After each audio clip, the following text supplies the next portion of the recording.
Imagine you are making pasta for the first time. You taste it. Too salty, you add water.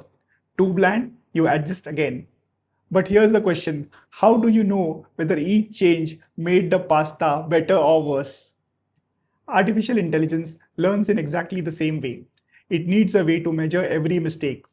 That measurement is called a loss function. So, what is a loss function? Every time AI makes a prediction, it compares that prediction with the correct answer. Then it asks one simple question: how far was I from the target?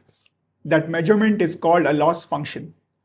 If the prediction is very close, the loss is small. If the prediction is way off, the loss is large. The AI then adjusts itself to reduce that loss. It predicts again, measures again, improves again. This cycle repeats thousands, millions, sometimes even billions of times. Think about loss function as AI's coach. AI has no idea whether it is getting better or worse. Think of loss function like a measuring tape. Now, would you use the same measuring tape to weigh a suitcase, measure your body temperature, and check your blood pressure? Different jobs need different measuring tools. Loss functions work in the same way. Some AI models predict numbers, like the price of a house or next month's sales. These use regression loss functions. Other AI models predict categories, like spam or not spam, cat or dog. These use classification loss functions. Let's look at the most common ones with simple examples. Regression loss functions. Regression means predicting a number. There are three different ways of measuring mistakes in numbers: mean square error, mean absolute error, and Huber loss. Let's understand each. Mean squared error. Imagine a school having a speed limit of 20 kilometers an hour for cars entering their campus.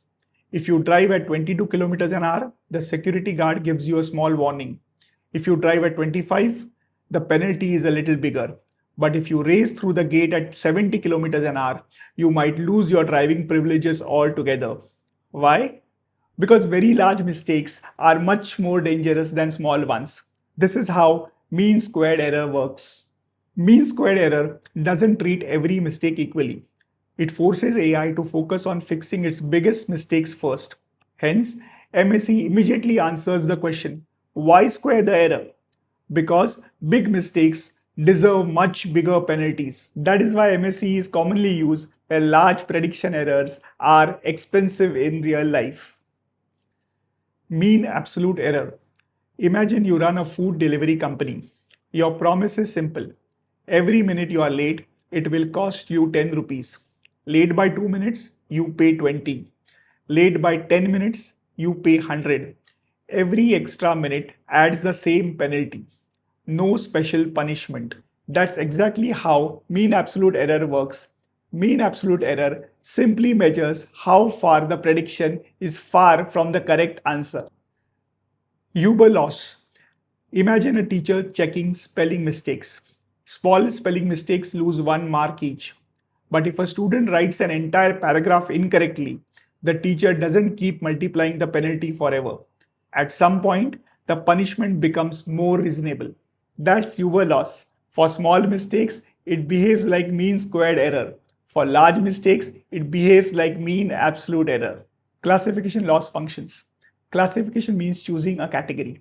There are three different ways of measuring mistakes in choices: binary cross-entropy, categorical cross-entropy, and Hinge loss.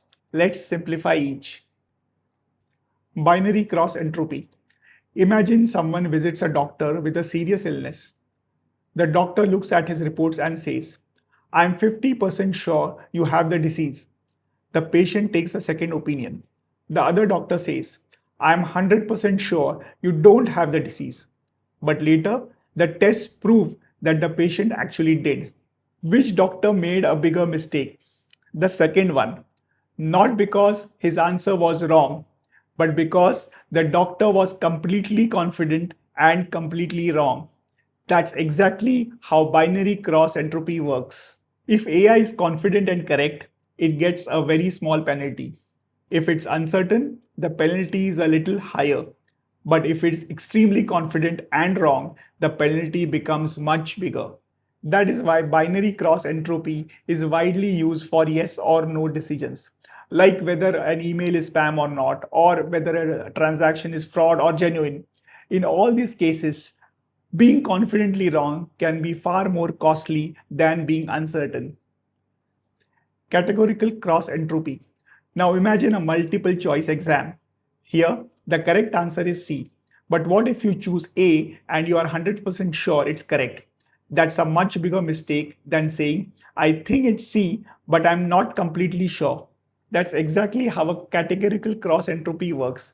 It is used when AI has to select one correct answer from many options. If AI is highly confident and correct, the penalty is very small. But if it is highly confident and wrong, the penalty becomes much larger. This teaches the AI to become confident only when it has a good reason to be. Categorical cross-entropy is one of the most common loss functions used in image recognition. Hinge loss. Imagine a boxing match. Winning by 1 point isn't enough. You want to win comfortably. Hinge loss encourages exactly that. It doesn't just want AI to make the correct prediction. It wants AI to be clearly correct with a comfortable margin. If AI is only barely right, it still receives a penalty and keeps learning. But once the prediction is confidently correct with enough margin, the penalty becomes zero. The goal isn't just to separate two groups, it is to keep a healthy competition between them. Hinge loss is commonly used in support vector machines. Let's do a quick recap of loss function. Think of the loss function as the report card of AI. It tells the model, you are improving or you need to learn more. For numbers, we often use mean squared error, mean absolute error, or Huber loss. For categories, we use binary cross-entropy, categorical cross-entropy, or Hinge loss. Different problems, different report cards, same goal. And the goal is to help AI learn from its mistakes. Here's this week's small byte book pick. If you would like to understand concepts like loss function, gradient descent, neural networks, and modern AI without getting buried in heavy mathematics, I highly recommend Grokking Deep Learning by Andrew Trask. It's one of the easiest books to build an intuitive understanding of how AI actually learns. I have added the book link in the description below. If this video made loss functions finally click, give it a like and subscribe to AI in Small Bytes. Before we wrap up, let me quickly introduce myself. Hi, I'm Unmesh Nadkarni. I'm a tech entrepreneur, AI explorer, and builder who loves breaking down complex ideas into simple, practical insights. Through this channel, AI in Small Bytes, my goal is simple: to help founders, professionals, and students understand big AI concepts in small, easy bytes.